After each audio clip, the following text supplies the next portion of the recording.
Epic. Tell me what this is. It doesn't sound like a cat. It doesn't sound like a bird. But when I yell back, it yells back.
So when Onyx Off-Road reached out to me and said, we want you to build a rugged adventure route for your native-born state of Colorado, I knew it had to be something epic. So I designed a route that should fulfill any outdoor enthusiast or off-roader's wildest dreams, because this video is gonna have everything. And by everything, I mean everything. We're gonna have mountains, we're gonna have lakes and streams, we're gonna have creek crossings, we're gonna have historic mining buildings, ghost towns, waterfalls, dirt roads, rock crawling, camping, castles, sand dunes, and even so much more. Maybe even fire-breathing dragons.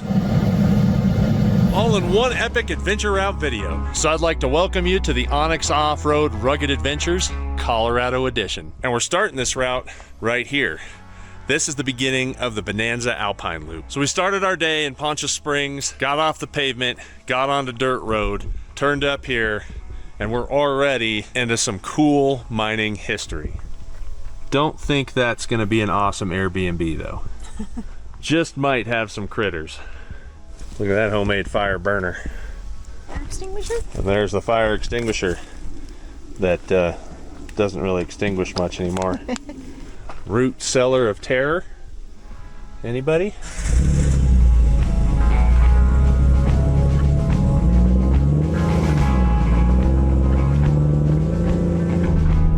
So my goal with this video is to stay on dirt road. Now we've already aired down and we are gonna cross some pavement here and there. So I wanted to give you guys a route that is like a choose your own adventure book, where it can fulfill anybody's needs, whether you're a novice off-roader, an overlander, or an experienced rock crawler. There's something for everybody. So you can choose the pieces and parts of this video that you want to go experience, or you can do the whole thing like we're gonna do. And we're gonna track this entire trip on the Onyx Off-Road app so that you guys can check it out for yourself down there.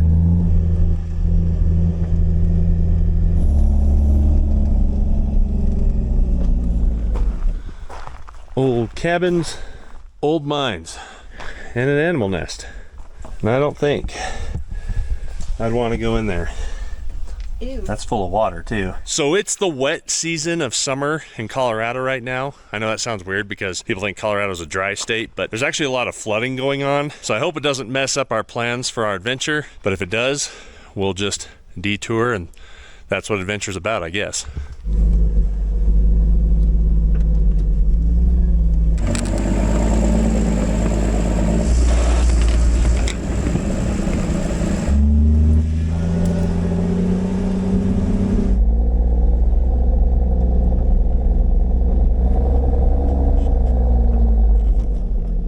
One of the things I love about this route is it's just a nice dirt road. Like if you have a mild four-wheel drive, even probably a Subaru, you could probably get through this stuff. And it is just mine after mine after mine. I mean, look at that. Don't go in there. One after another, this whole thing. Yeah. That ladder does not look very trustworthy. This whole thing's like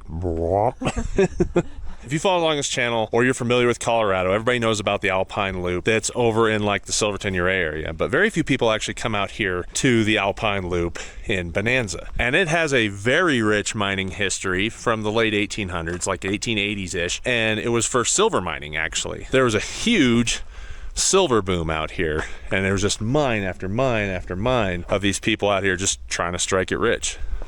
What do you think about it? I think people had a big dream that didn't last. That's your words of wisdom from Shanna. One of the things I forgot to mention about this route too is it's going to gradually get tougher as the days go on. So like I said, this road is a dirt road. It's a high clearance dirt road. It's going to be easier if your vehicle has low range, but you can do it. Look at this chipmunk. It's like, what's up, bro? Little timber tiger came up to say hi. So as each day progresses and the farther we get through this route, the harder this stuff's going to get and the more technical it's going to get. Look at that hole. Big old collapsed mines. Looks like an asteroid hit it. All right. I say we keep moving on because it's only going to get better.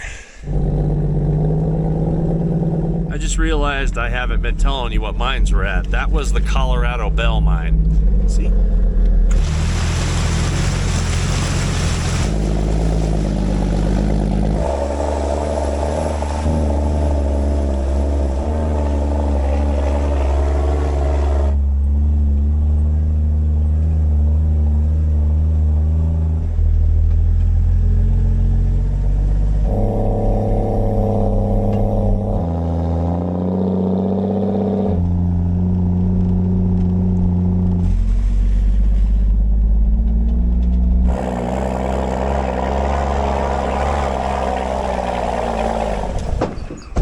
Now I know I say this all the time, but I still believe I 100% could have been a miner in this era. Because to get up and go to work and check this out every day, kind of like doing YouTube. People don't understand. I love my job, but it is still a job. Old boiler. What you boiling? If you're ever walking around old mining buildings and equipment and other things, this is what you need to look out for. Right there. Those are going to hurt. Most mining claims are on BLM, National Forest, things like that. As long as there isn't anything dangerous, you have the legal right to like walk on it and check it out. But you don't have legal right to take anything or mess anything up. Somebody's like, hey, I want that piece of wood. You can't do that. Or, oh, look at this rock. I want to take that. You can't do that. But you come out here, you enjoy what you see, and you leave it as be. I just rhymed. Man, mountains in every direction, rad pickup, and we are literally the only vehicle up here. Like, we haven't seen anybody. No tracks, no other vehicles, no other hikers, no other bicyclers, nothing other than some timber tigers and some whistle pigs and some deer. It's like somebody may have even camped here. And if you're ever curious, when you're hiking around mines, if you're on hollow ground, look for these. Those vents will let you know that they are airing out a shaft. I didn't film this last little section. When we left, the truck wouldn't start. Now I have good battery charge and I have good battery, so I don't know if my starter's going out. Fortunately, this thing's a manual, so we were able to roll start it. But I don't think I'm gonna be turning the truck off while we're on this mountain for the rest of this little venture. Or I'll park it where I can roll start it. And here comes the rain. Here it comes.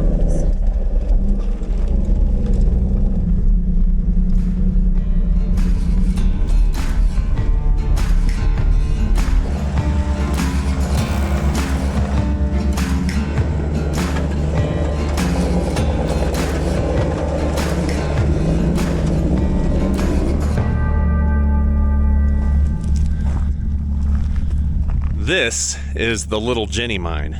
Look down there. See more stuff down there, down there.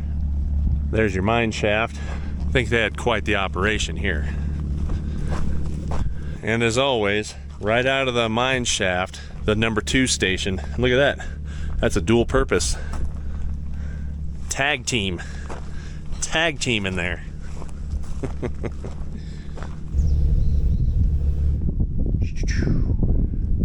Skibbity-doo. Trail snack of the day, Jack Link's turkey sausage with savory herb.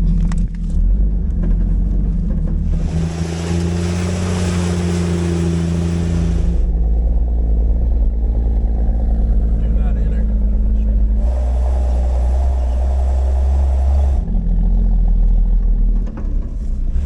It is starting to rain again.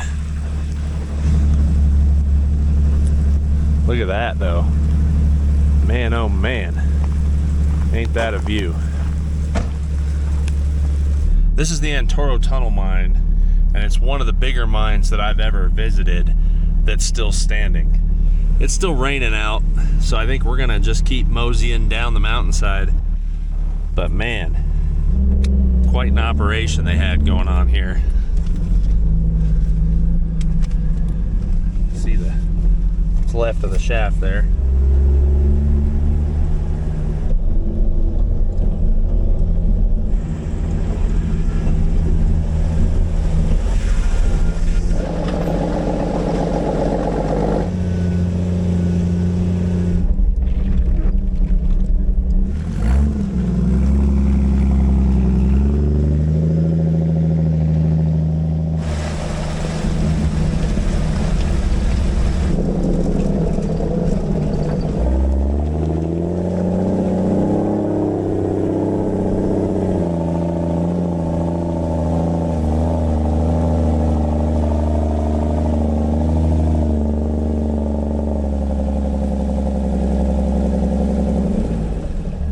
This mine's owned by the OME company, and you can see here just how big of an operation this is, because it goes all the way down through there.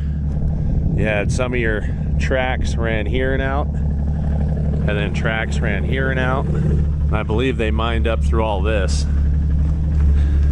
So this would be where they came into the mine at. Which is crazy. Still a little bit of rail left in there. This, guess, is where you waited to go to work. Tag me in. All right. Now you knew with a mine shaft right there, you'd have to have one of these close by. This time it was a single man operation though. Can't high five.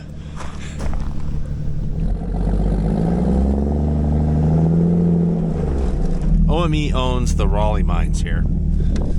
So that's where we just were. This is that lower section, and then there's even one way out there if you guys can see it.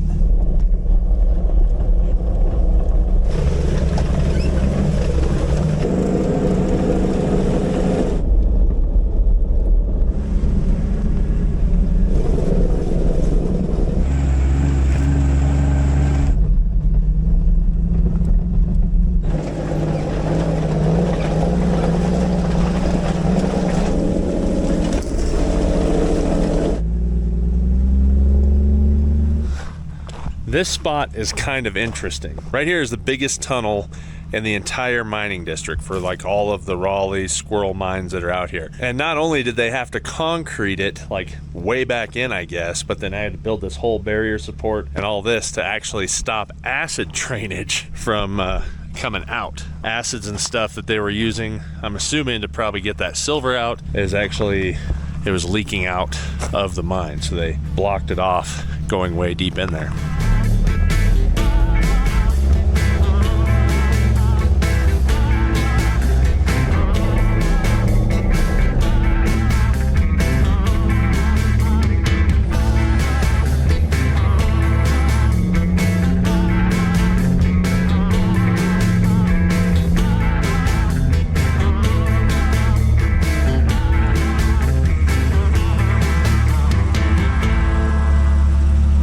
This thing is the monster of monsters when you talk about a mining building that's still intact in the high country that gets hit with tons of snow. I mean, look at this. 1, 2, 3, 4, 5, 6, 7, 8, 9, 9, 10 levels of building on top of that and those.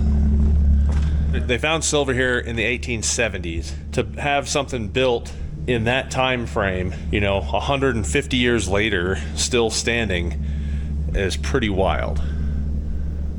Especially considering the weather that they get hit with here, on top of the fact that this is made of wood. Like, it's not like it's rock and brick and mortar like the really old stuff. I mean, wood, because that's what they had a bunch of. So cool. Epic. Like, look at this. Like, I ain't walking up there. There's an operation to get you up in here and up in here. I'm good. Look at the sifter machine here. This one. Running it.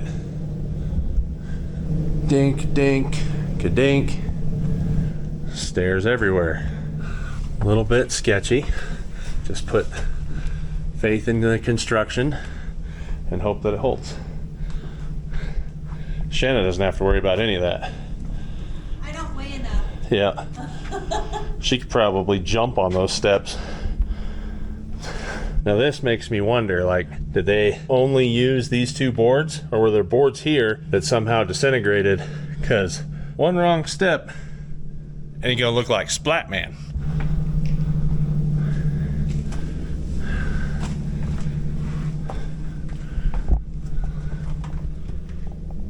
Some of these boards are pretty solid, and then the others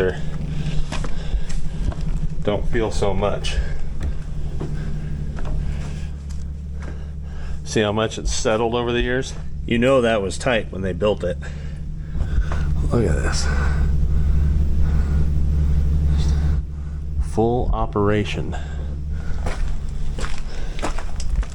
Man, camera does not do justice the size of this thing. It's so big. Shanna's going up the stairs of death. I think if I do that, I'm gonna keep my feet on the edges and hold on to this handrail really nice. Ooh, there's really cool gears up here with wooden, like, circles. This thing is not, I mean, it's like burnt. Oh. Hear it? Oh, that's scary. This thing to hold on to. You can do it, baby. Oh, I know I can do it. I just don't feel like dying right yet. I'm not scared to die. I just don't want to die. Okay. All right, we made it up the death steps onto the beam. There's a beam right here, so I feel good about that. This is cool. So that's a belt drive.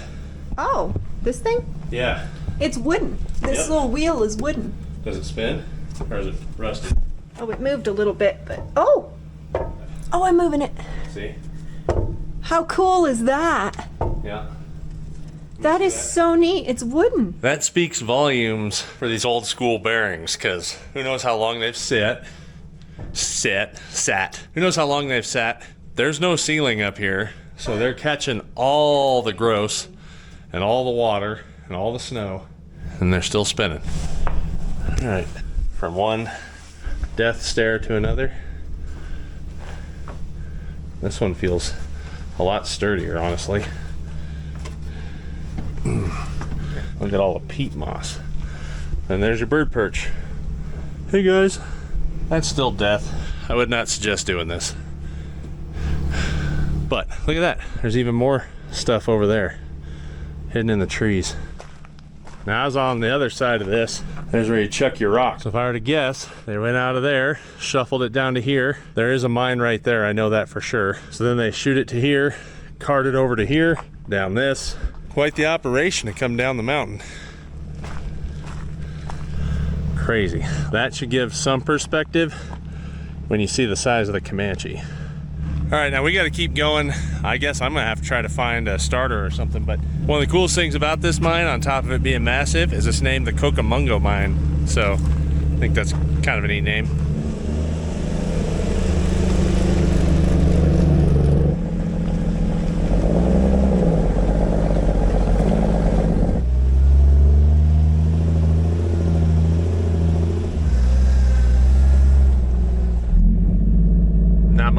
site.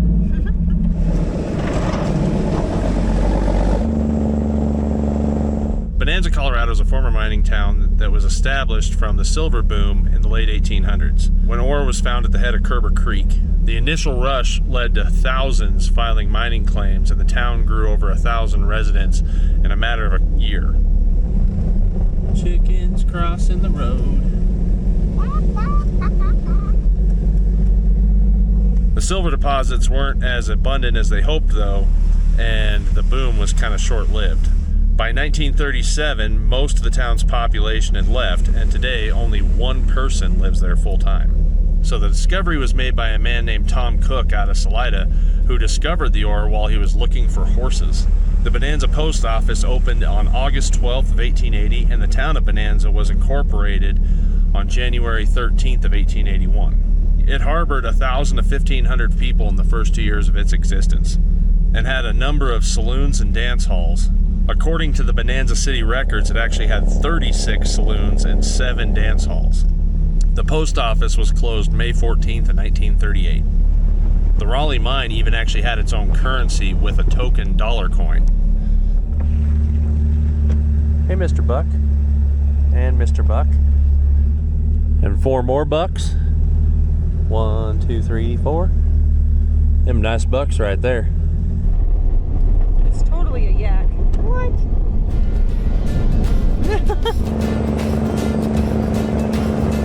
Those were some old ruins, like built into the hill. That was cool. Private property, so we couldn't go over there.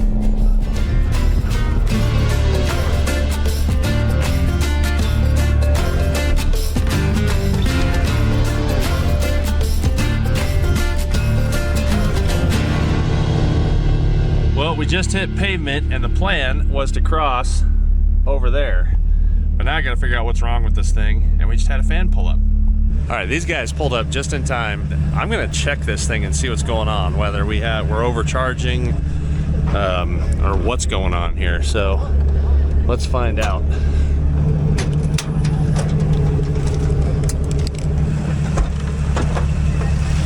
I will in a sec, yeah. Well, I could probably do it too, but 14.3, that's not too bad.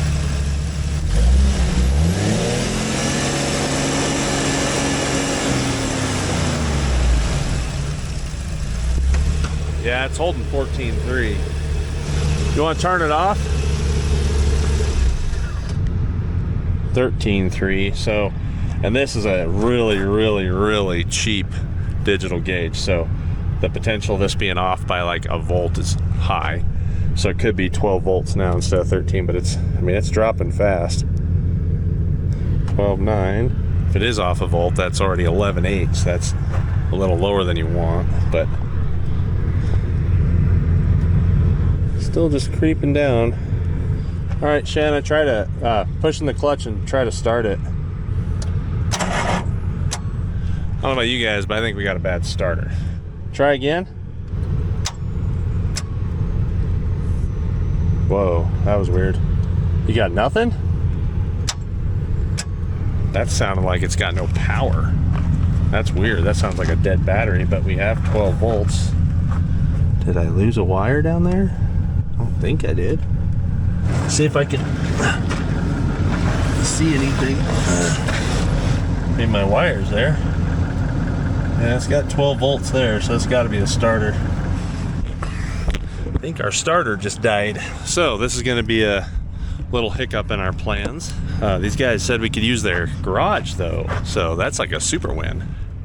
I think it's a starter. When I was revving it up, it just held 14. Turned it off like 12.9, and I got 12.9 at the starter, but it's just clicking.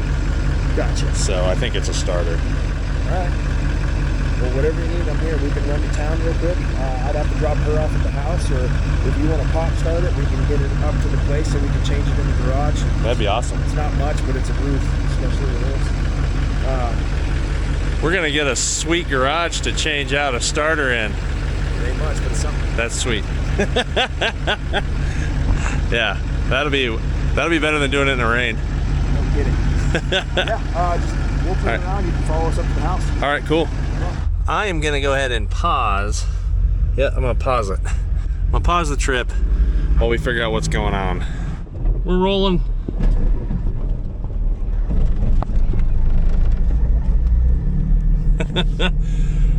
The very plus side of that.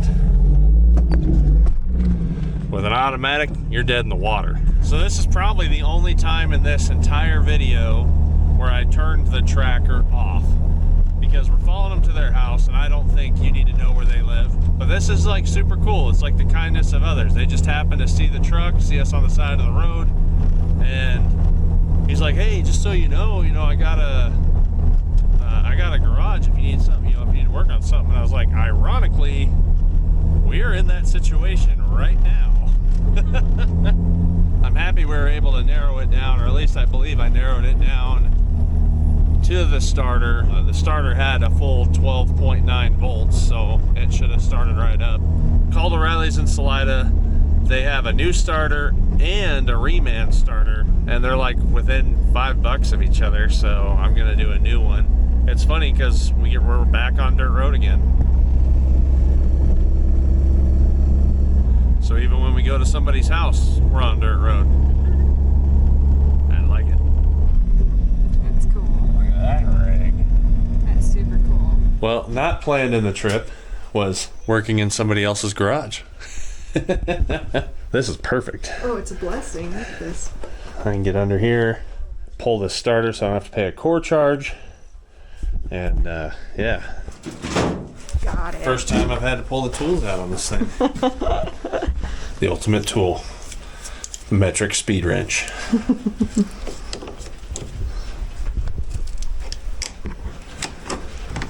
Perfect. We got the culprit. It's still hot. Like, actually really hot, which makes me think that it's fried.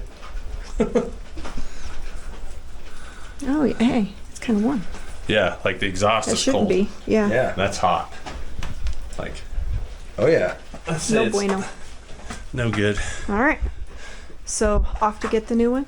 Yep. It's like you got two options. We got a brand new one that's $100 with a $5 core, or we got a reman one that's $85 with a $25 core. And I'm like, The brand new ones are always cheaper. I'd rather just go brand new than the reman. I was like, so if I was doing this, like, I wouldn't have pulled it already normally. And I was like, just give me the $100 one because I'm gonna pay $100 either way. Yeah. That is a rainbow, and at the end of it is our pot of gold, which is a starter for a Jeep. O'Reilly's rainbow. O'Reilly's. Is there an irony to that? I wasn't lying. So the kindness of people just blows me away. Steve and Brittany said, look, you can use our shop, work on your stuff, and then they're like, hey, just take our truck. We're going to hang out. We've already had dinner, so you guys can go into town, get dinner, get your starter, and then come back. And, like, they literally just gave us the keys to their truck. This is way nicer than the Comanche. So, like, I guess, we would win in that aspect. But it's just amazing. So, I'd appreciate if you guys just say, thanks to Steve and Brittany down there, and congratulations because they're getting ready to have a baby. All right, we just got back here to Steve and Brittany's, and they were so nice to let us use this shop. We're gonna put this starter in so that we can get going, but it is pretty late. Like I said, she's expecting, so make sure you wish them well. She's gonna go to bed. They gotta get up early too. Like, when are you getting up? I'm getting up at 3 to drive to Denver. Yeah, 3 a.m. That's nuts. I don't like getting up at 3. I'll just rather just stay up. But yeah, thank you guys again. We really appreciate it very much. Yes, absolutely. Starter's in, battery's hooked up. Moment of truth. You want to try start it? I can do it. Well, the keys are in it. Oh, okay. You ready, baby? Yep. That was the money. We are fixed. All right. Back to adventuring. On the road again. Gonna be setting up in the dark, my friend.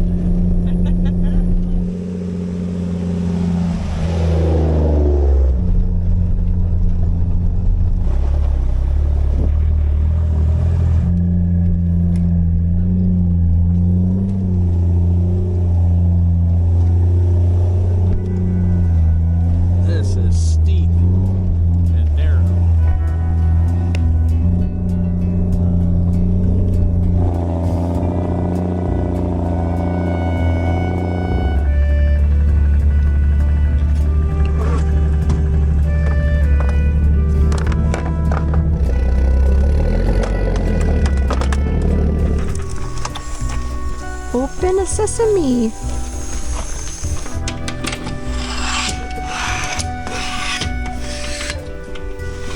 All right, guys, we're trying to set up here, but I got something yelling at me out here. Tell me what this is. So it doesn't sound like a cat. It doesn't sound like a bird. But when I yell back, it yells back. Oh!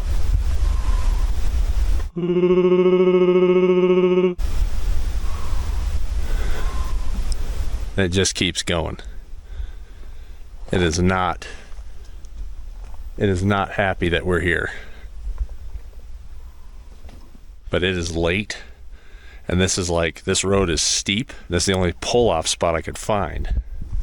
I mean, we're literally parked on a switchback that just happens to have a valley going up it, and something angry right beyond there.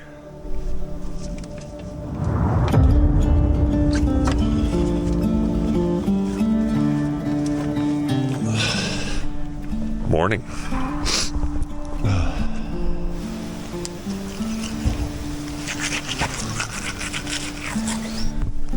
Dang, these trees look like they've been pushed over. There's tree line.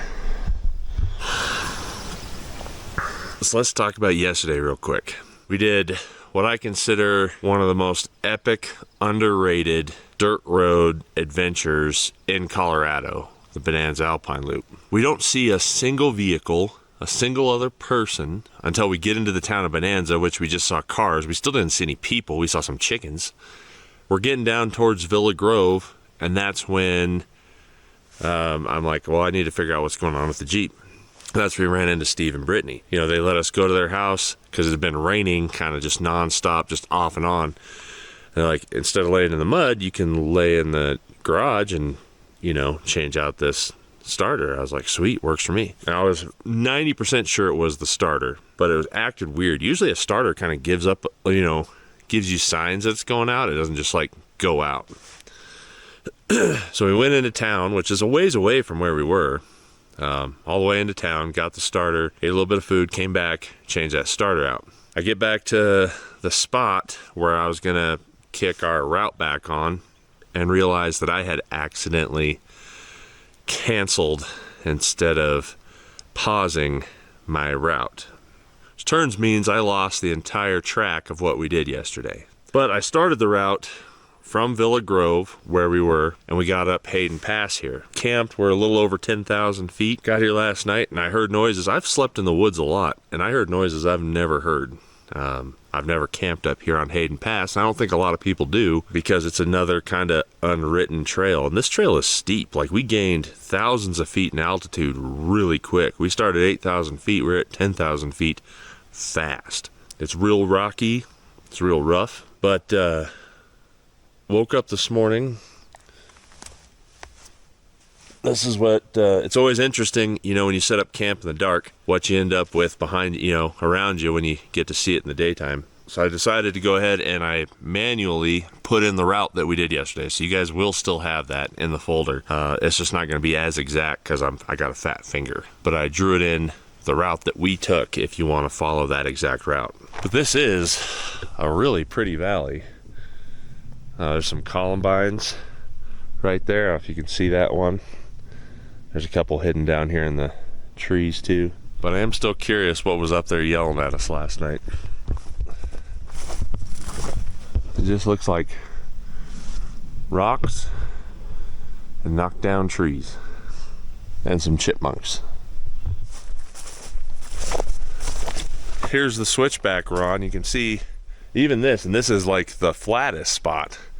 And it's hard to tell, but that's still pretty steep. Like, you know, where you came from, where you're going. Even though this area is set up where you can camp off the side of the road, you go down here and there is nowhere to camp because it's just shelf and rock wall, basically to this point, right about at the next corner down there.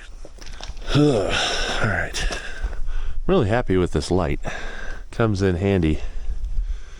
And I was able to set up, see everything, but all the bugs stayed over here. So That was kind of nice too. And I get asked all the time, Colt, do you believe in matting boards? Do they work in mud? Absolutely not. I've buried them and lost them in the mud. In sand, if I had smaller tires, I would probably get stuck more in the sand and then need these more. But I mean, when your tire is almost the size of the matting board in length, like, I think you have kind of the same traction. But they're really good for leveling your rig out when you have a rooftop tent, or if you're cooking, and they're good snow shovels.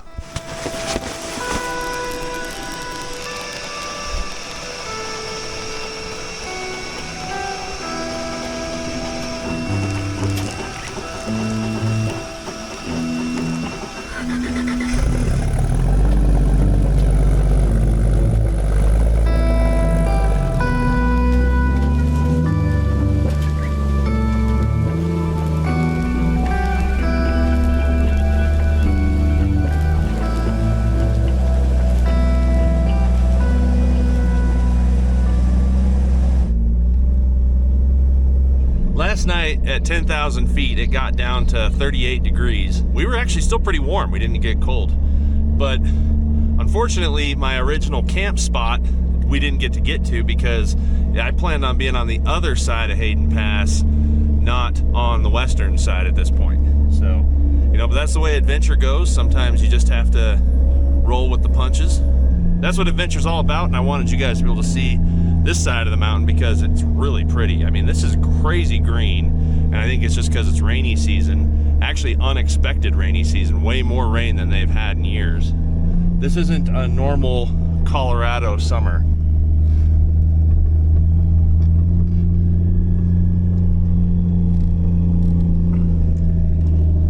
Normally in Colorado, you don't have green grass growing right up to the edge of the road like you do in like the East Coast or the Southeast. It's usually a lot more brown. I mean, you still got green trees and aspens and all that, but and the mountain flowers, but you don't have this much greenery.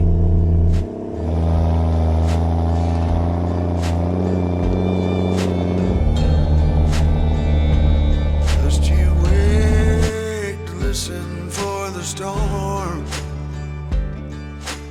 Hear the difference in We've the made it to the wind. summit of Hayden Pass. 10,709 feet. We're crossing the Sangre de Cristo mountain range. Hayden Pass has a history rooted with exploration and transportation. It was actually originally used by the Ute Indians for crossing between the Arkansas River and the San Luis Valley. Ferdinand Hayden, a geologist, also crossed the path during his surveys in the 1870s. Also, one of the early settlers here was named Lewis Hayden, so people aren't sure which Hayden this pass was named after. This pass has been served as the main route for Villa Grove since the 1870s, and it was actually even considered to be part of Highway 50 in 1938. So because of the Hayden Pass fire, we're gonna have to pay attention to the road heading down here on the east side to Coaldale, especially through the area that they call the Hayden Creek drainage. Did you hear that? Yeah. Something just broke a big old branch down there. Dark clouds form and start to turn on again. Far away when the hurricane comes down.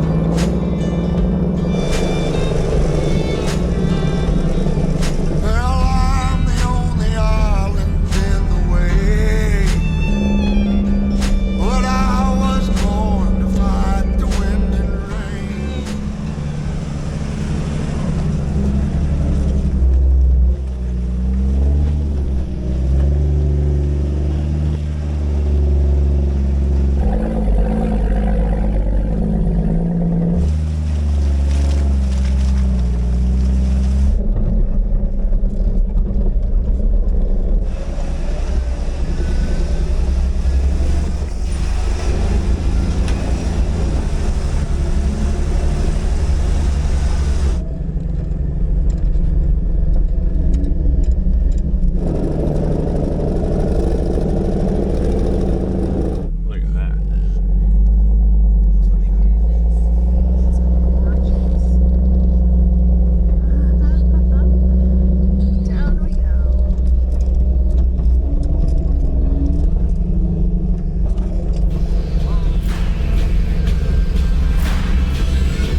this is where we were gonna camp. Obviously, we didn't get over here to this point, and I wanted you guys, like I said, to be able to see the summit and all the mountains. But look at this nice fire pit. Look at this beautiful view. Coaldale is way down there. Coaldale, Texas Creek, everything's down in there. You got nice tree cover from any wind. Like, this is a prime spot to camp. It'd been nice to camp here. So no different than the Bonanza Loop, Hayden Pass, which is a lot rockier and a lot steeper. Like, you're definitely gonna need low range, and you definitely want a little bit of ground clearance. You 100% probably want your tires aired down. But once again, we haven't seen a soul out here. Like, other than, you know, Sasquatch or whatever that was taunting us last night. Like, we haven't seen anything. Like, where there's no, I mean, other than animals, no other human life up here. No vehicles, no hikers, no bicyclists. We're just out here on our own again, which is awesome. Because in my opinion, if you're wanting to adventure and get out into the wilderness, I like to get out into the wilderness where there isn't a lot of other people. So, I mean, that's the adventure, is can I find some place that other people aren't hanging out? As much as I love trails like Holy Cross, odds of you running into other rigs there are pretty high. Look at that. Just mountains and mountains and mountains and mountains and mountains.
But there is an eagle out there.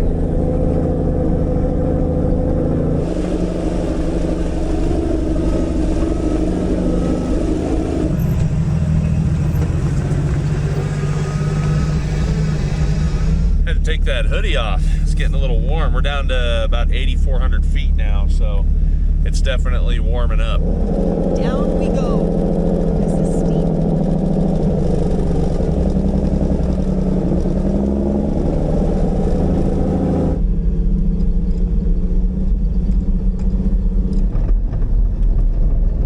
So we got off Hayden Pass. It takes you to a pretty smooth dirt road here. But as we were coming down, I gained a squeak. My power steering pump's not happy. I'm wondering if it's that idler pulley.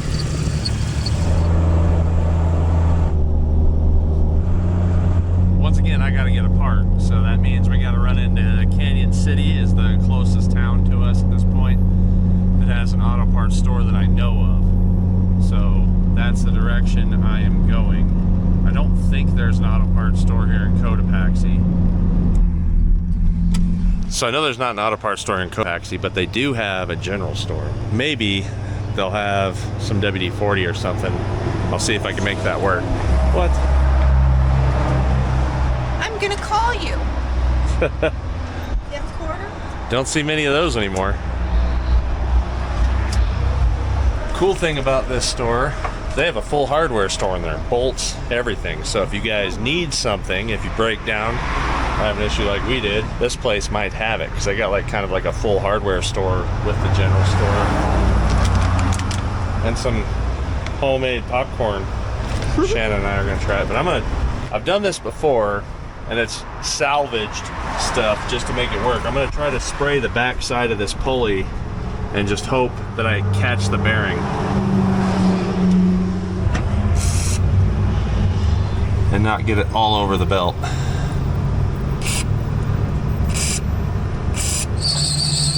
got worse. But yep, see how it stopped? So at least we know it's that pulley. So that's not gonna fix my problem, but it'll at least let me feel more comfortable trying to get into Canyon City.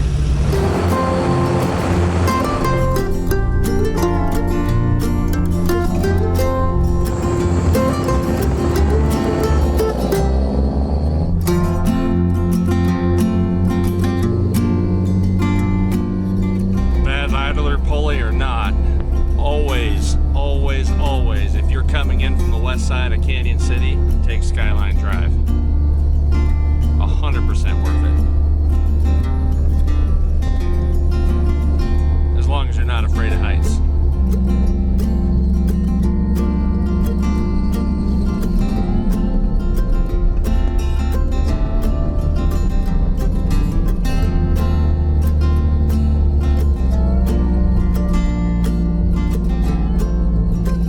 We made it. Thing is squealing bad, but we made it. Everybody's staring at us through town like I have a pulley. It's loud. Oh, that's because there's that thing. It's quiet. A quiet pulley.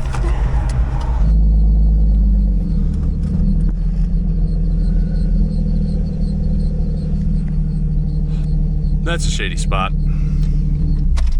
It's crazy to think that just 3 hours ago, literally, there's our timer, we were at 39 degrees at 10,000 feet. Now we're half that at 5,200 feet, and it's about 98 degrees right now. O'Reilly's, we're changing this pulley here. Infamous. Unbolt the power steering so you can get your belt loose.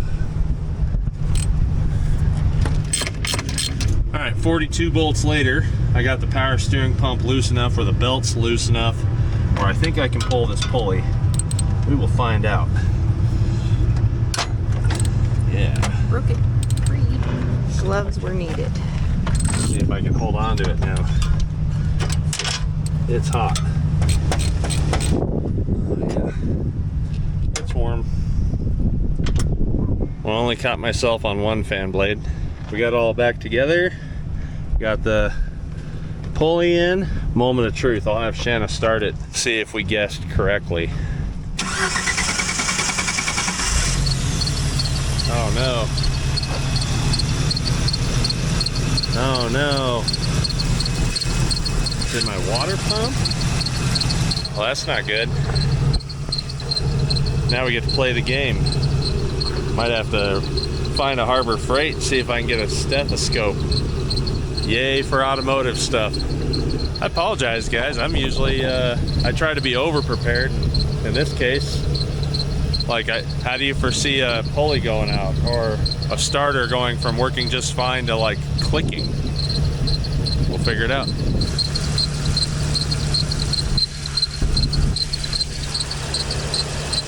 All right, well, I had to give it a shot. I walked over to CarQuest because it's right next door. And the guy was nice enough. He's like, yeah, I have a belt, and he had some of the stuff that I did need. And I was like, can I go ahead and just try some belt conditioner? You know, can I get some of that? And he's like, yeah, I just sprayed it and we don't have noise. So maybe we just had a belt problem. Which, I got a belt though, good one. I think we'll just keep on trucking. All right, so in the time that I've been working on this, we've had one guy stop by, offer his garage up if we need to work on something. Said he lived close by, had tool. We had another girl stop by in a lifted Cherokee that is part of a local four-wheel drive club. And she's like, if you just join the club on Facebook, if you have any problems around here, hit it up. Everybody up here is cool and they got stuff you can work on, whatnot. The guy that works at CarQuest was just more than helpful. Oh man, it's the kindness of people. It's just a blessing around here. Canyon City, you rock.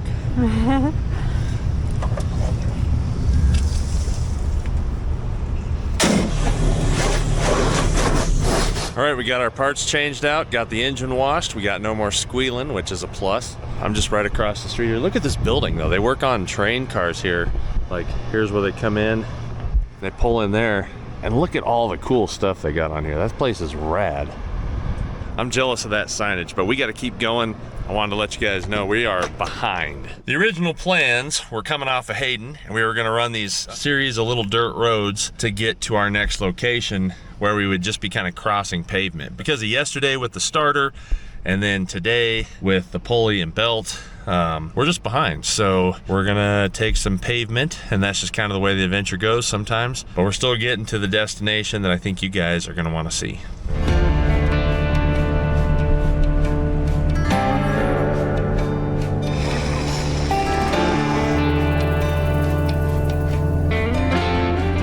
So we were gonna be up there running that ridge on dirt roads, but yeah, we just don't have time. So we are now taking this road.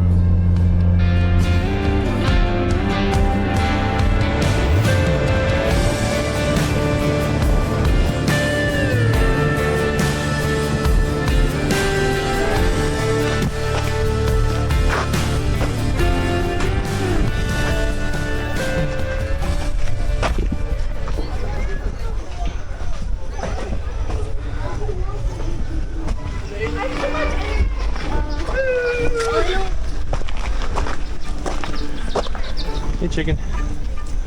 The reason we had to take pavement is because we were on a time crunch to make it here before it closed. This is Bishop's Castle.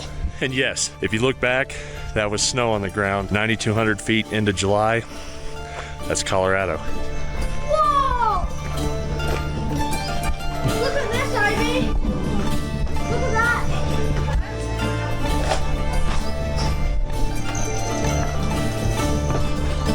Come on! Oh, this is nice.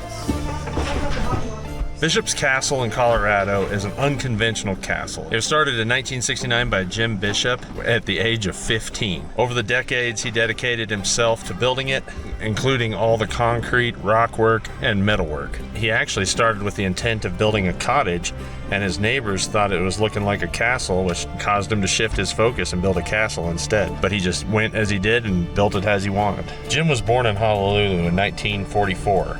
He moved to Colorado with his wife, where they raised their 4 children. He originally bought the land for $450 when he was 15 years old. In 1988, Jim's third son, 4-year-old Roy, was killed in a logging accident at the castle site.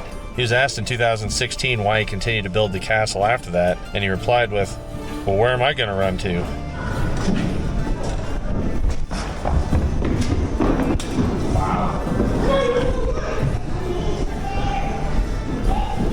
Cool.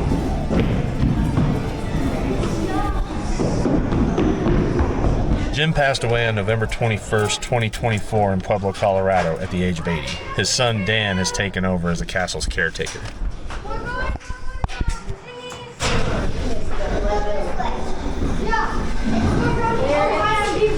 Whoa, we're right here.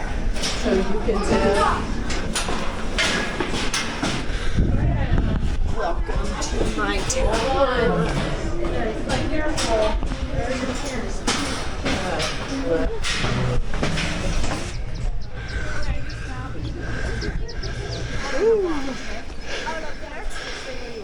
Oh, that'll take your breath out both ways. That's a lot of hiking, especially at elevation. See the snow? The interesting thing about this is it was actually supposed to rotate. So it was supposed to move inside of this that's missing its pieces, and it makes this thing extremely wobbly, like mega extremely wobbly. When you look at this stuff and like that, how it just broke off, definitely makes you think twice.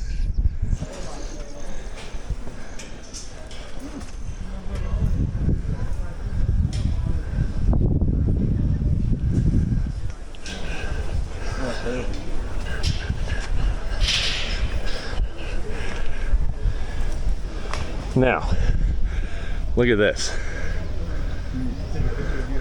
Look at Shan. If you have vertigo, don't come here.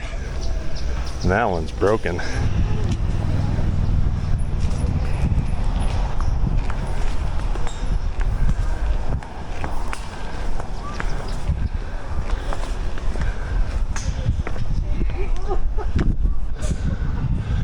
This is literally what he made out of just scrap metal so he could crane up his rocks and metal and stuff.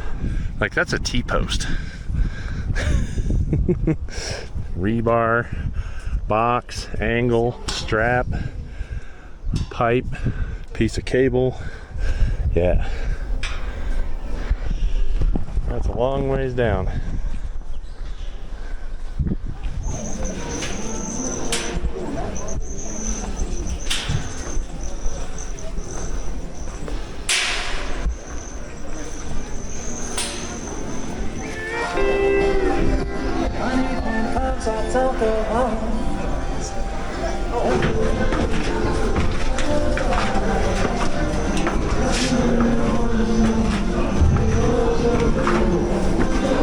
You okay, hon? Oh yeah, I'm good. Okay.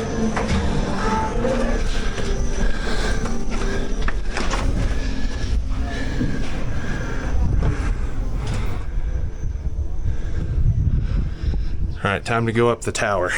Ooh, don't fall. There's a holes there. Holes. Another bell. Some baling wire. Holding that one. And that one. Oh, that's a long ways up.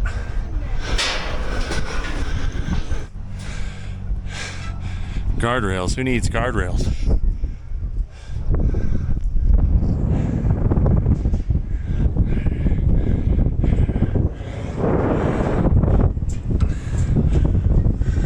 We are at the shaky top, and it is shaky.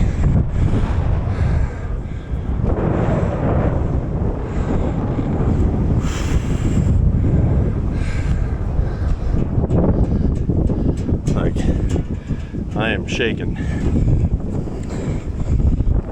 What's funny is if you had glass in these things, you probably wouldn't even think twice. Yeah, that's sketch. Look at this. It's not connected to this at all. It's only connected by the stairs. Really? Yeah, none of this is connected to Wow. Decided to do one at a time. Shanna's going up now. If you ever come here, you know how high that dragon head is. Say hi, Shanna. Hi! What goes up must come down. Got a duck.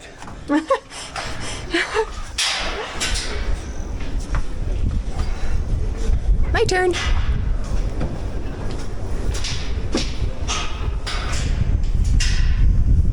All right. Got the bell. There's no bell in it though.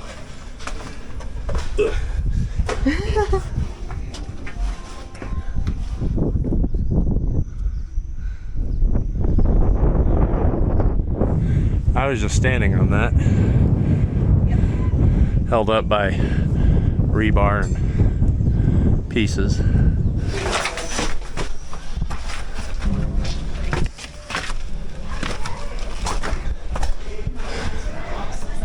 The dungeon.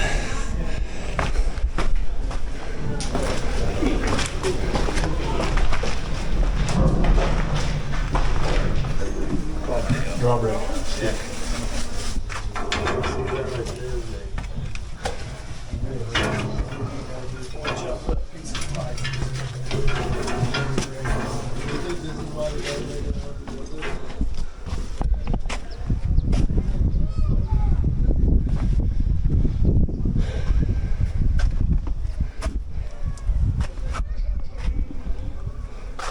Now I know I promised you guys at the beginning of this video fire-breathing dragons. Check this video out.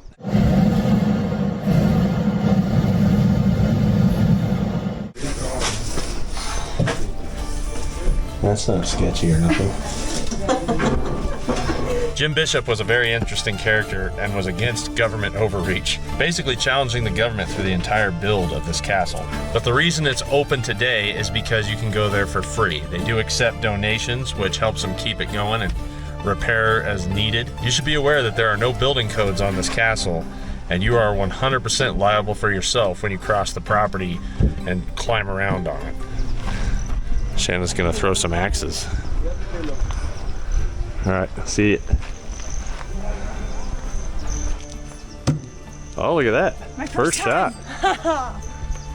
I really enjoy the fact that Shannon and I are able to throw these axes and there's not a person watching us, telling us what to do, how to be safe. It just works on the trust system to not be dumb. Threw it into the other one.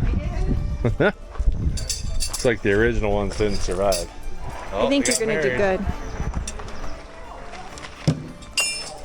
Stuck and fell. Oh, you got that one hard. Nice.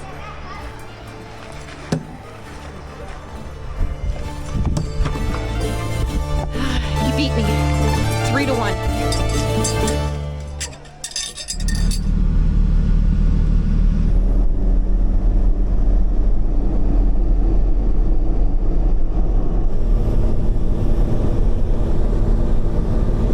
We just left Bishop's Castle. We're at the nearby town of Westcliff. It is a very pretty drive, even though it is paved. It's a very pretty drive at about 9,000 feet in elevation. The reason why I added this into the trip is because this will be your last fuel stop. If you want to get food, if you want to get fuel, this is your last chance to do it right here.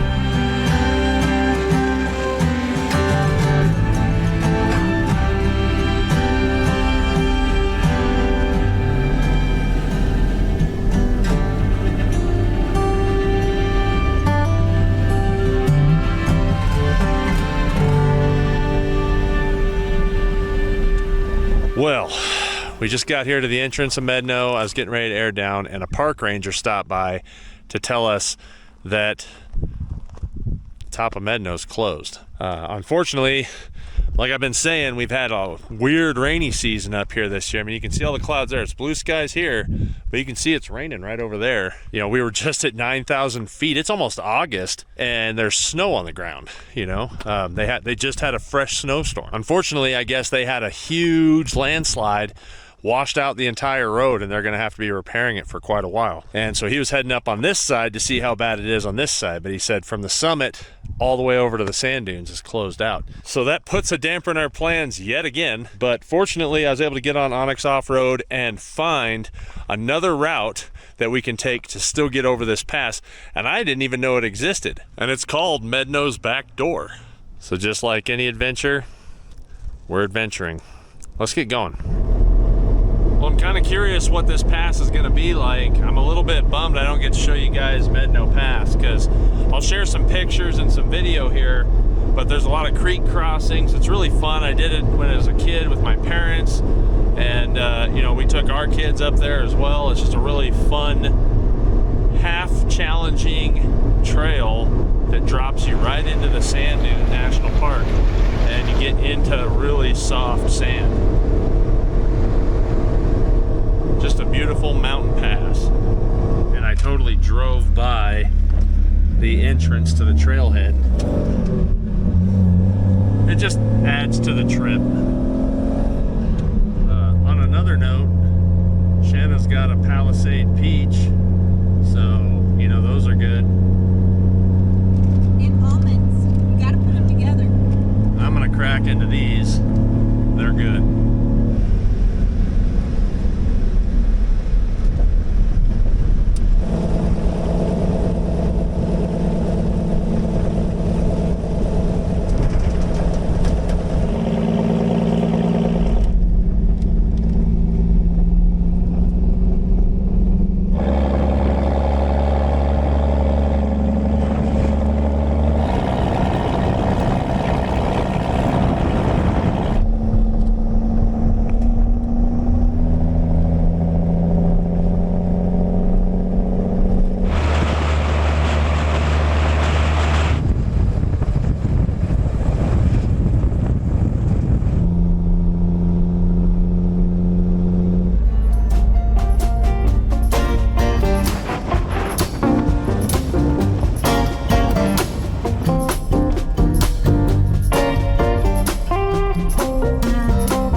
one thing, it's another. So we hit a gate. A lot of times, if there's property and BLM on the other side, they have to maintain that easement, so we have the right of way. In this case, this trail is no longer usable. The county gave it up as an easement and gave it back to the property owners, saying they have no need for it. Meaning, this part of this trail is no longer utilizable by the public, which kind of sucks. That happens a lot. So I'm gonna go ahead and put this in the app, take a picture of it so it can be in there so people know going forward that there's no longer access up this road. And we're gonna back up, and I saw another road that will hopefully keep us going. Well, the road I chose is washboarded bad, or if you're Australian, I think you call them corrugations. But I'm gonna go slow here just so I can talk, so you guys can hear me a little bit. So I'm hoping, I think I found a way to go around that person's property that's closed the trail, and it puts us right back on to Medano's back door. So we're gonna find out, and if it works, maybe by the time this video comes out, I'll be able to get a hold of Onyx and see if they can reroute this trail map, because that's probably one of my favorite things about Onyx, is if you can show them a mistake or a correction that makes it better for everybody else, they'll double check it. Obviously, they're not just going to give it to them and say, oh yeah, you're good. If it works, they go in and they actually have map people that'll fix it and correct it. That trail's right there, and we're just right here. So I'm hoping, it looks like it reconnects right to it, and we'll be right back on the same trail.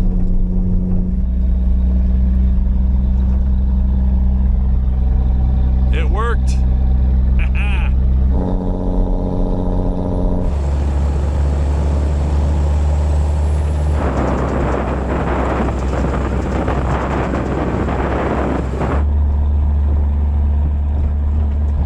Medano Pass has a long history in the exploration of Colorado via the route for ranchers and homesteaders. It was actually believed to be used as a path by Zebulon Pike in 1807. If you don't know who Zebulon Pike is, you probably have heard of Pikes Peak.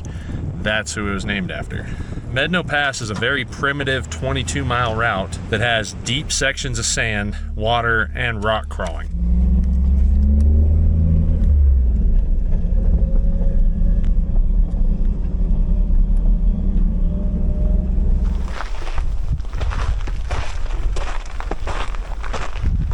All right, guys, we made it to where we were supposed to come out here on Medano Pass. Now, what I can tell you about the back door to Medano versus Medano, the back door to Medano is a pretty drive. It's very nice, and it's a great alternative if this is closed. This is the ultimate road. Take this road if you can. But you can see they're working on it right now. This is from their equipment. You can see how washed out this is. This is bad. This is normally sand. And this is just sticks and mud and muck. There's an idea where it's at. This is the gate that normally closes Medano Pass. It's under the mud. Like, they couldn't even close this if they wanted to right now. While they're up there working in the pass in the mountains, we're gonna enjoy what I think is one of the craziest natural wonders of the world, which is at 8,000 something feet, we have massive sand dunes right up against the Sangre de Cristo mountain range, full of a bunch of 14,000 foot peaks.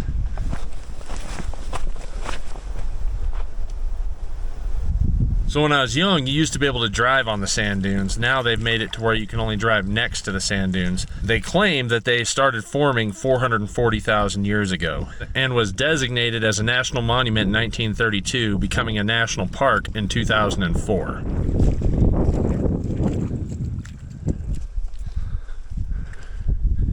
That water is cold, but it actually feels pretty nice because it's warm here. You know, Shanna's always got her sandals, so I'm carrying my shoes. I ain't running. If I'm running, that means a bear's chasing me. I don't see no bears. Go ahead. here's what's behind us. Mountains and mountains and mountains. Shannon's going for it. You know what I have seen people do is they bring their skis and snowboards out here and they'll hike them up and then run it down the sand. It's just like one step forward, two steps back. Because you just sink way, way, way more. That's steep. Even though we made good time, we are still behind on time. As you can tell, it's getting pretty late in the day. So we got a few more stops before this day's over. All right, now it's time to go down.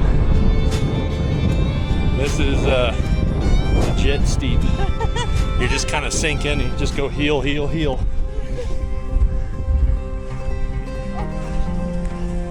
Heel, heel. It's like skiing. Heel, heel. It's like skiing. Heel. No, not even close. Wind, water, sediment, and primarily sand are carried from the San Luis Valley up against the Sangre de Cristo mountain range. According to the National Park's archaeological studies, they claim to find evidence of humans dating back to 11,000 years around here. That was a workout. So in 2004, when they redesignated the sand dunes to a national park and preserve, is when they blocked off driving access to the actual sand dunes themselves in an attempt to protect the grasslands, wetlands, and alpine ecosystem of the sand dunes. Oh, there's the storm. I heard it. While still allowing access in and out through Medano Pass. Not only have they found Native American artifacts along with Paleo Indians, but they've even found extinct megafauna such as mammoth, bison, camel, and ground sloths. Big dunes, big storm, big mountains. Big adventure. All right, we're back in the truck. We're not allowed to go any farther this way, so we will start recording from here and keep going down our path. Let's go with the Onyx Adventure Series.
So we just left the sand dunes and we pulled up to the side of the mountain just outside of there to a little place called Zapata Falls. And it's one of those places you gotta use your feet for.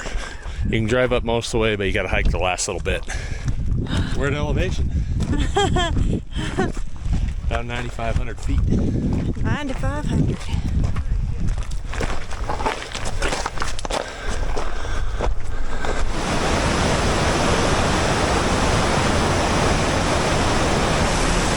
Zapata Falls comes off the Sangre de Cristo mountain range.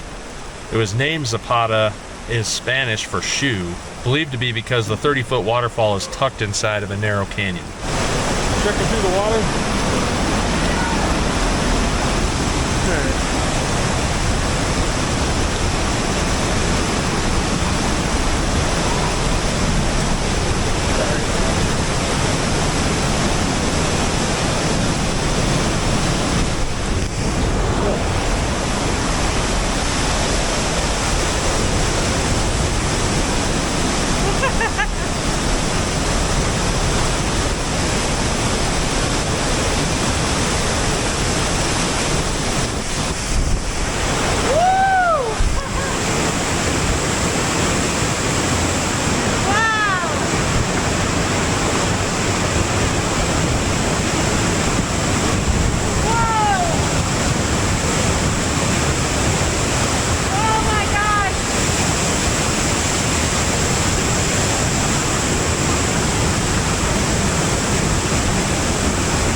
So growing up near here, we used to come up here. There's actually a different route. This path was about the width of one person. Now it's about the width of 4. At least. But when it was a local thing, you know, only the locals knew about it. And sometimes those are nice. And other things I think need to be shared amongst the community. And this is one of those things for sure. So that when they made it, it's so close to the sand dunes. Like, look at where the sand dunes are. You can see them right inside those trees. You know, it's kind of nice that they actually made it a tourist destination and they put their signage to let you know that it's here. Once they put that sign down at the main road, that's kind of when everything changed and it became popular. But it's actually fuller than I expected this late in the year. That's usually really low running. I've said this a bunch of times already. We're filming this at the end of July, and that's usually really, really low running. The fact that it's that full is a good sign. It's a good sign for the water. Not so great for like erosion, but you know, usually it's really low. The best time to come up here to Zapata Falls is actually in the late spring or even in the winter. Up here in the winter is sick, but you gotta be obviously a lot more prepared. If you come here in the late spring or in the winter, you're not gonna be able to do this next trail that we're headed to. Guaranteed. It's crazy to think those are a bunch of 14,000 foot peaks, the Sangre de Cristo mountain range. And how much sand is there. That is a lot of dunes. I do think they should open up a section of it for vehicles, but that's my 2 cents. You could have a small section and still have all the rest be preserved. Once again, my 2 cents. And you are rock crawling with your feet. You see this is big marbly monsters here. So there's a few people up here, but not a whole lot, which is kind of surprising, being that it's so close to the sand dunes. We've been away from people, you know, on most of these trails that we've done. Even getting detoured running Medano's back door, we didn't see like maybe 1 truck. So it's kind of wild that, be careful, hon. I got it. Yeah. It's kind of wild that we only had a handful of people up here. Now here's a fun fact for you. A lot of people think that desert is the only place you find cactus. I think there's some truth to that, but at 9,000 feet, a lot of people don't know that pretty much all the high flat country, Colorado's a lot of high desert, high altitude desert.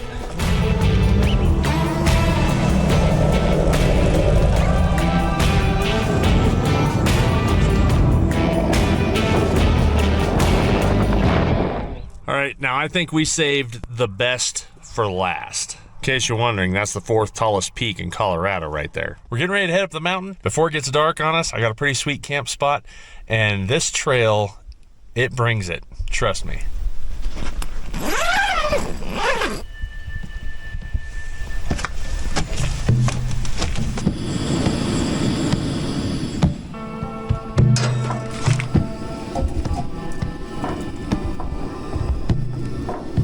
Hey, welcome to day 3. All right guys, let me tell you about yesterday. So yesterday afternoon we started up the trail and I started hearing squealing out of my wheel. And not knowing what it was, I did not want to start Mount Blanca that way. We turned around, headed into Alamosa, and it ended up being a wheel bearing. Fortunately, O'Reilly's is open late, picked up a wheel bearing, got our parts, packed them full of grease, replaced it, then went to Walmart, washed up because O'Reilly's was closed at that point. I apologized to the person at Walmart that had to clean up the gray sink. I did my best to make it not as dirty as it was. So I didn't want to stay in a hotel. I wanted to get up here to this camping spot, and part of that is because you get up this trail and it's very, very rocky. It has this size rocks, basically like the size of a head, and it's just non-stop, so it just eats you up. So you want to beat that part of this trail to get up here, and that's what we did last night. Set up in the dark. That brings us to now. Another getting into camp late, but totally worth it. Check out this view. And we have a pretty prime camping spot all to ourselves. Nature's candy.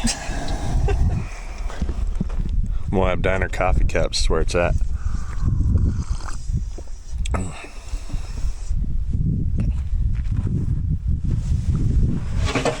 All right guys, when you grow up as a military brat, there's some things you get privy to And this is one of them, and I've been waiting for an excuse to use it. If you've been in the military, you probably recognize this. This is the axe Duzal, because I got picks, I got spades, shovels, and that's what I need today. Probably one of the coolest ideas I've ever found. We have a tiny bit of smolder that just started back up this morning, and I know that I say the max tracks are good for shovels, but a shovel is still a better shovel.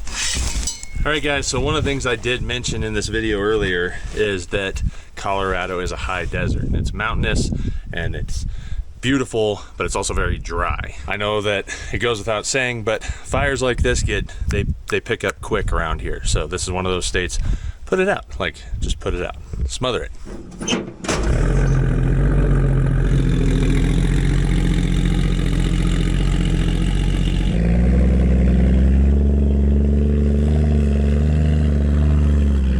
You guys know that one of my favorite trails in Colorado is Holy Cross, that takes you to the mount of the Holy Cross. This one is Mount Blanca, and it takes you up to Blanca Peak.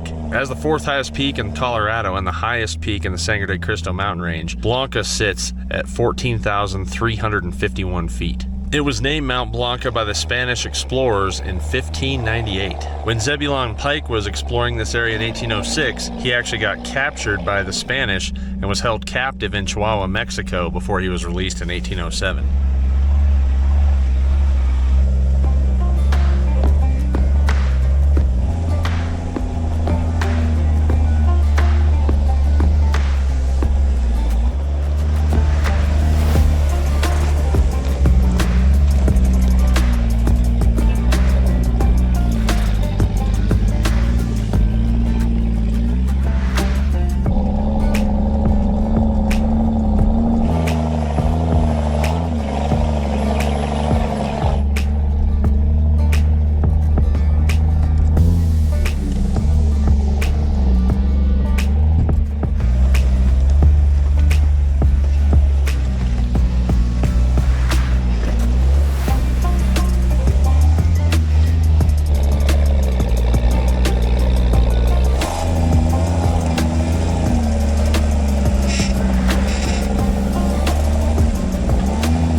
Alright guys, now I told you that this video was going to start off with easy trails and progressively get harder and more epic in my opinion. This is Jaws 1. That's right, Mount Blanca Trail has 4 obstacles on here, all named Jaws 1, 2, 3, and 4. We actually have a 2.5 as well. If you're going to name your obstacles after one of the most epic movies of all time, where people die, there's probably a reason.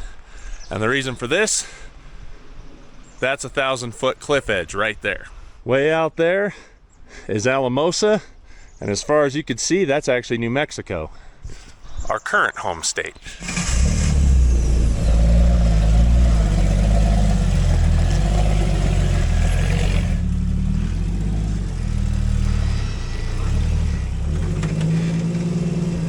Oh boy.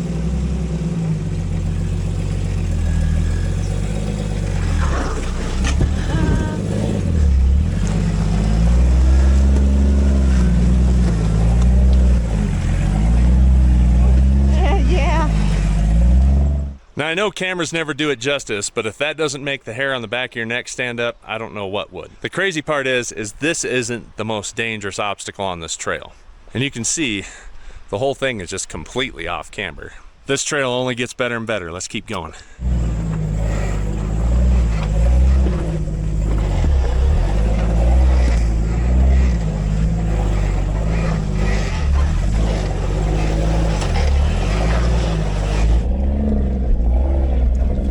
guys looking for a sweet Airbnb?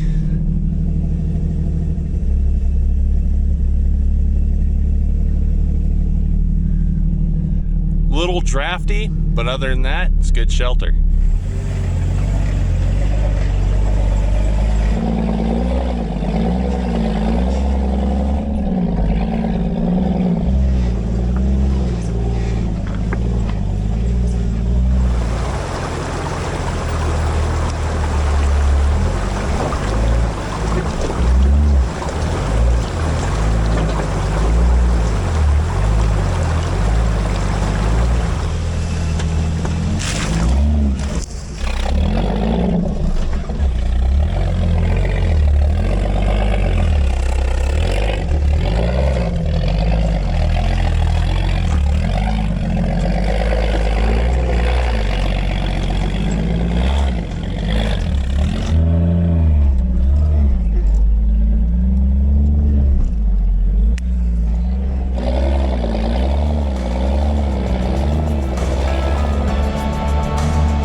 Guys, this is one of the most deadliest obstacles in Colorado. This is Jaws 2. And why this is so deadly is right here. Now, I do want to stress, I've done this trail a bunch growing up, and this is one of my favorite trails in Colorado. So I know the line, I know the obstacle, but if you're a novice driver, do not do this trail. And do not do this obstacle. This is absolutely not a black bear level trail. This is a rated 9 of 10 trail. And realistically, it's probably should be rated 10 of 10 because the consequences are literally deadly. It seems like somebody rolls off of this at least once a year, if not every other year, and somebody like ends up getting seriously hurt or worse.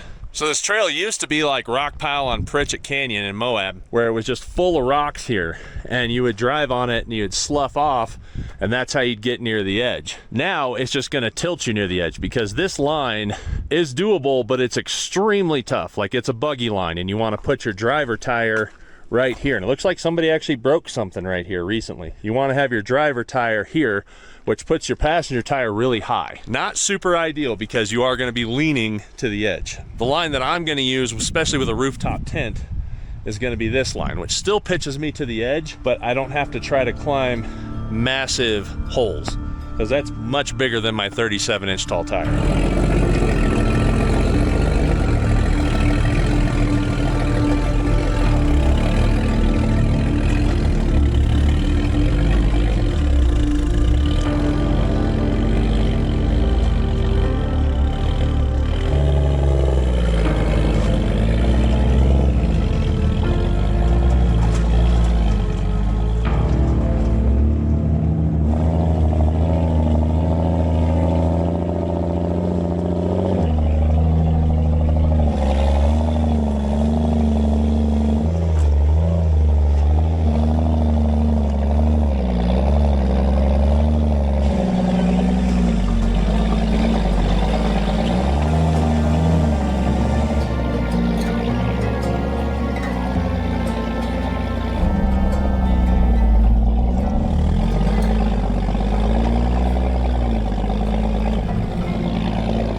So we are at the beginning of Jaws 2.5, and this spot is almost just as dangerous. It didn't used to be, but it's gotten that way, and this is why.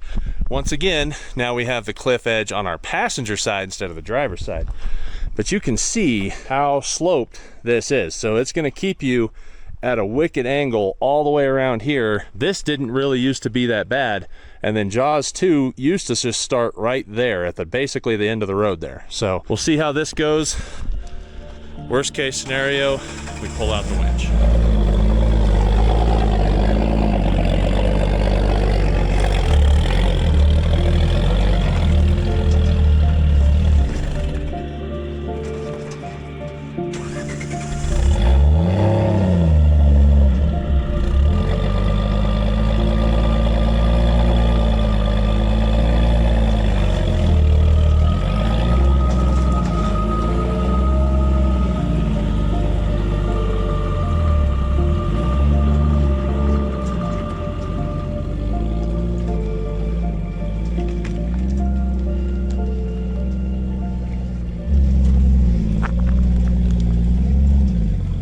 Well, that felt horrible. So now we're at what's dubbed as Jaws 2.5, and this is what changes. It changes year in and year out depending on just the rainwash and stuff of how big this V-notch gets. It isn't the easiest, and there's still more up through there. So all of this, you got a little flat spot, and then you got another V-notch.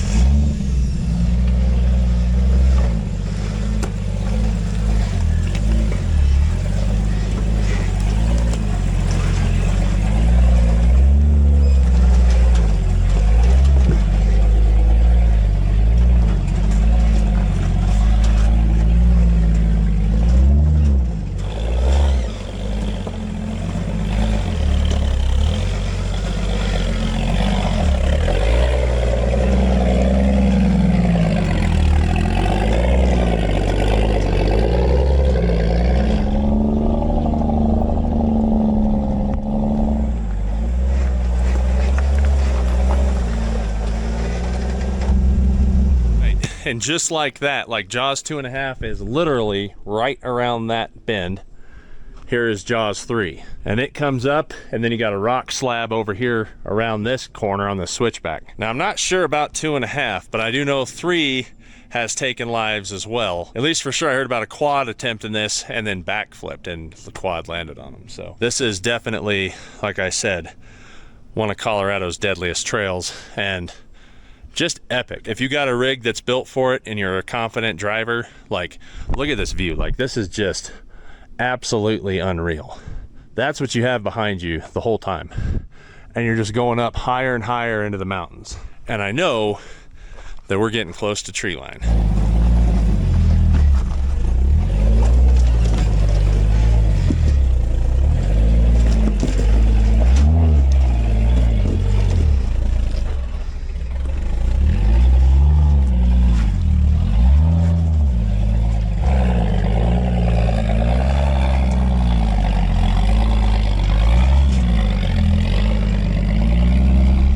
Be honest with you guys, if you're not comfortable with your rig, if you're not comfortable with driving style, all of that's hair raising. So Jaws 1, 2, 2.5, and 3 are just like wham, bam, bam, bam, and they hit you pretty hard. You know you're four-wheeling when you're on them. Now we got a little bit of a break, other than just a very rocky road for a little bit here.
Coming up on one of my favorite lakes in Colorado.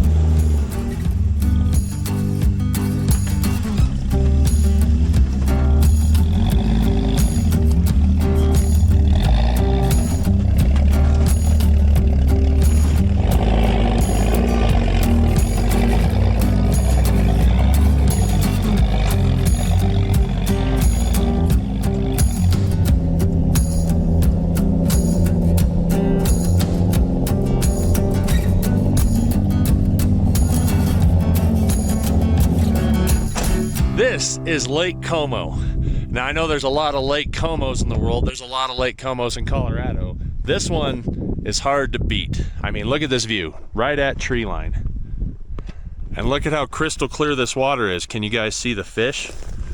Now, if you're the adventurous type, there is some prime camping spots right there. Nice flat spot on the other side of the lake. And there's a couple more over there. And there's a whistle pig over there squealing at us, right on that rock. 2 of them. This place is epic and completely worthy of an Onyx off-road rugged adventure. I think we got to go out to this water. Look at this rock. I don't know if you can see how sparkly that is, but that looks like fool's gold. This is exactly what we've been driving on, just sloughy, crunchy, crackly rocks. Also, leave your keys in the ignition if you get out and walk around, because they fall in here, you might not find them again. To the water, pristine and green. Little fishies. You know what I absolutely love about this trail versus a lot of the other trails here in Colorado? Is just like how we started this adventure in the Bonanza Alpine Loop. We're finishing this adventure. There's no other vehicles up here. There's no other people up here. If anything, there might be some hikers up here because, well, you're staring at Blanca Peak there. Yeah, we haven't seen a soul. You going in the water? Of course. I'm gonna catch a fish with my bare hands. Are you, Bear Grylls? Yeah. All right. There's possibly a dead fish down there. There's a fish in the water right there. Yeah, just took a bite. I didn't bring any swim trunks, so you can't make fun of my underwear. But we decided to jump in the lake here at 11,700 feet. Yes, it's cold. 3, 2, 1, go. Oh, yeah. That's cold. That's cold. Oh, man. Gotta stay for at least 30 seconds. Says who? The guy who wants a heart attack? Your nervous system. Oh. Oh. All right. Oh. Oh, man. Whew. Come on, baby. That scared the fish. Oh.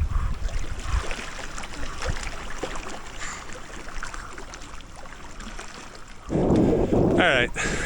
That was cold. And you can't make fun of my swimming because I grew up in Colorado, so this is like all I had to swim in. Yes, I doggy paddle. Like I was saying, this is a dry state. I'm already getting pretty dried off. It's time to move forward. And right there, on the other side of this lake, you guessed it, Jaws 4. You're gonna need a bigger boat.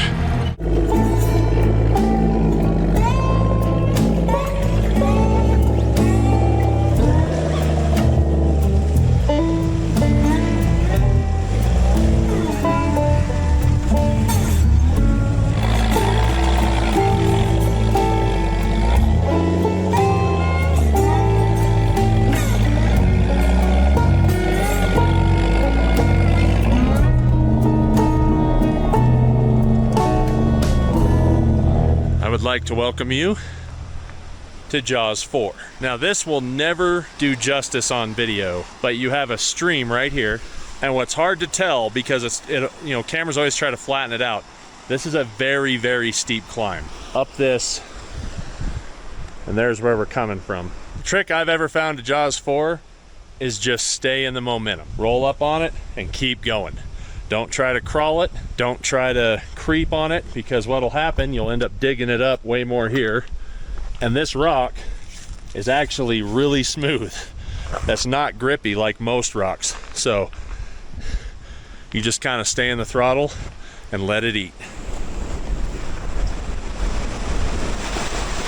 Good, dude. That's good.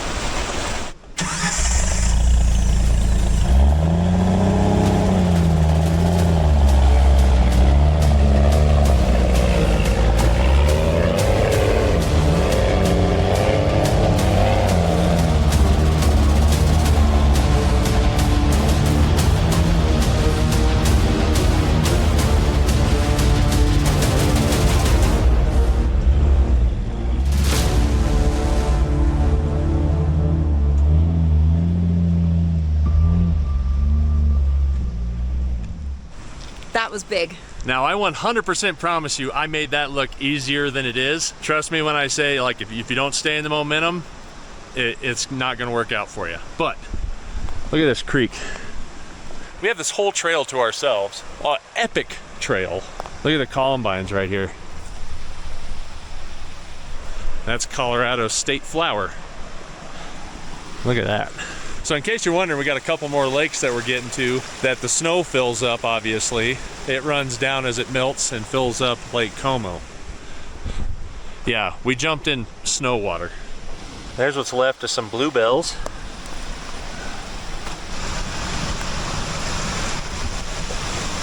Oh, here we go. Here's a whole bluebell patch.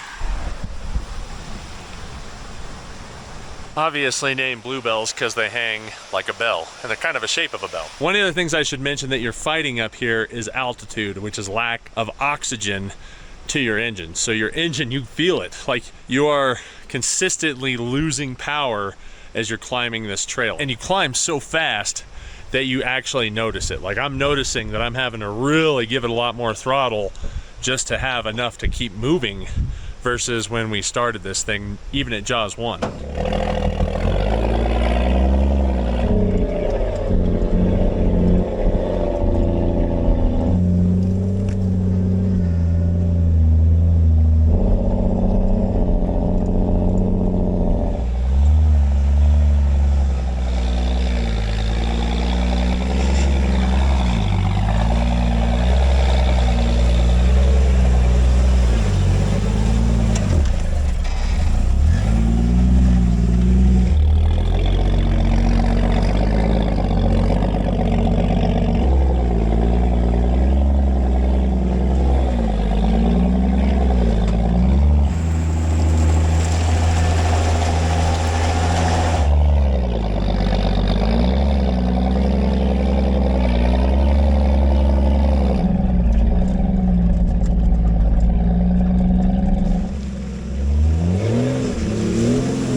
Made it to the top of Mount Blanca Trail, right there. Now you can still hike farther. That's Ellingwood Peak, 14,049 feet. That's Blanca Peak, 14,350 feet. And that's Little Bear Peak, 14,042 feet. That's right, not only are we at one 14,000 foot peak, we're at three 14,000 foot peaks, right in the bowl of all of them. And even though this is a beautiful sunny day, it is literally probably 20 degrees cooler than it was even this morning when we got up down at the bottom of this mountain. I'm getting ready to put my hoodie on. One of the things I told myself I was gonna do here is I bought steaks, and we didn't get a chance to cook them because, well, the last 2 nights in a row I've been working on this Jeep. So it's lunchtime, and I think this is more than worthy spot of cooking some steak.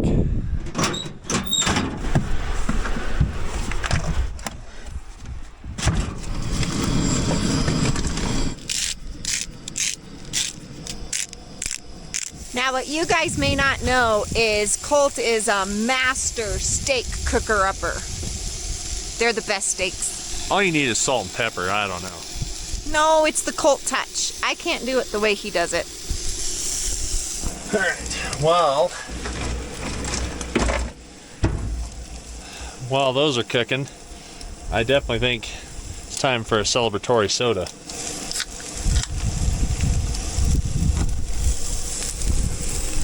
Oh yeah.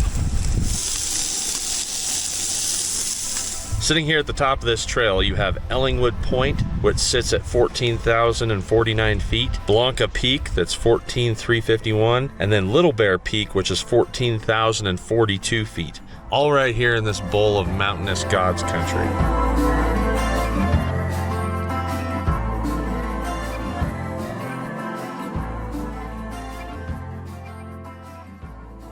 So up here is one of my favorite flowers in the high country, and it's called an elephant flower or elephant trunk flower. I can't remember, but I'll try to get close so you can see it. And it's kind of native to this high country area around here. And yeah, it just looks like it's got little ears, little elephant trunk. It's a really pretty flower. I planned on hiking up to this waterfall because, like I said, this is one of our favorite trails. We took the kids here when they were little. We dunked our heads in here. In fact, I'll share a picture of me and our son Ian when he was littler, dunking his head in the water here. But if you look above us, we got blue sky about right there, and everything else is looking not so hot. And out of all the trails in Colorado, this is probably up there in the top 5 of ones you don't want to be on with a storm coming in. Wet, slickery rocks and death cliffs don't mix well.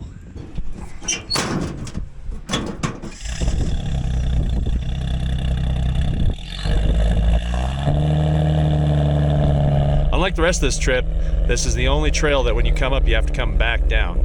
And this is one of those ones that's completely worth it, but you better be ready.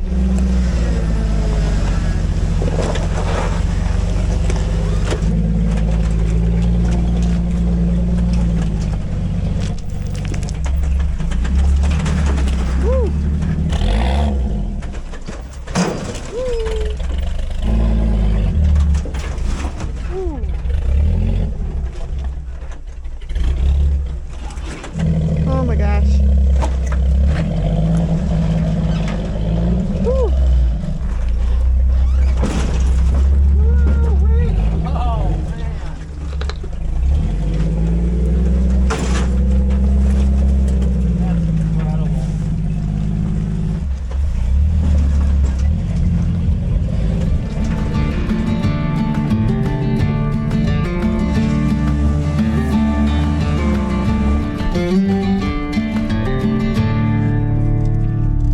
We made it off the mountain. Still a little wet. It's kind of drizzling now. Most of the rain still stuck up on the mountain. Time to air up. The rain subsided. We're getting ready to hit pavement. Now I do want to suggest, if you are in this area, there's 2 cool things. One is an alligator farm. Yes, an alligator farm up at this elevation in Alamosa, Colorado, just north of there. And then where we're going to stay tonight, Movie Manor in Monte Vista. If you guys ever remember drive-thrus, they're super cool. This is a drive-thru and a motel that you can actually stay and watch the drive-thru in. So 3 days without a shower, even though we got a little lake bath up there, is long enough. I mean, I guess I did take my hobo bath in Walmart. So if you guys want to do this trip, I will have a link down below in the description. I'll pin one in the comments along with 20% off Onyx Off-Road, anything they got. If you guys want to do that, just use code Colt Builds It. And if you guys want to see more rugged adventures, let Onyx know, because I got some ideas for some other states, you know, our current home state, New Mexico, that would be pretty freaking fantastic. Let them know. Let me know down there too. Why do scientists hate atoms? don't have eaves? Because they make up everything. Because they make up everything. Yes.